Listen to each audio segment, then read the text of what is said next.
Yo, what's going on guys, Arekkz here and welcome back to another Destiny video.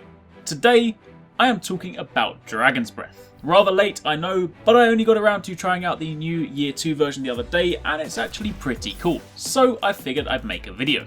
And to those of you that perhaps only recently got into Destiny, here's a quick history lesson for you.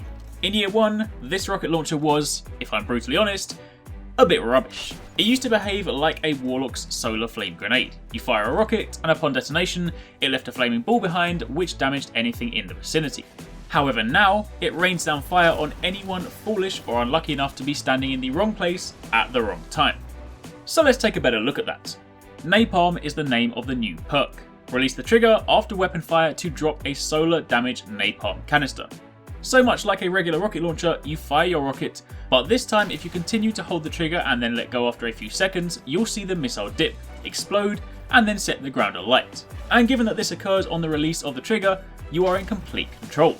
You could fire it and let go instantly for a close range explosion, or cover some serious ground first before dropping a nice little surprise.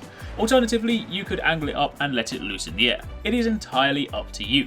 In fact, if you wanted to, you can even use it as a normal rocket launcher. If you want, you could just press the trigger, it'll fire straight ahead and explode on impact. But let's be honest, that's boring and you don't want to do that. Aside from this new perk, however, you can also choose between Smart Drift Control, Linear Compensator or Confined Launch. You then have Surplus to help you find additional ammo, and you can then choose between either Quick Draw, Javelin or Speed Reload. And finally, there's the perk Who's Next, where kills with the final round in the magazine increase the reload speed. But with all of that said and done, is this actually a good rocket launcher in Year 2?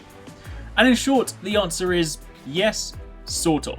It's most definitely, without a doubt, miles better than its Year 1 counterpart. The new perk does mean it'll have its uses in certain situations, more so than the old one. However, is it really going to be worth giving up your exotic slot for? Probably not. There are plenty of good legendary rocket launchers out there, both with bigger magazines and also other useful perks like tracking, tripod, etc. And while Dragon's Breath is now a decent launcher, it does have limited uses. It is definitely much more suited to PvE than PvP. The napalm effect would be great for dealing with large groups of enemies, especially if you have solar burn in the mix, as the added burn or napalm on the ground would likely polish off anything that wasn't killed in the initial explosion.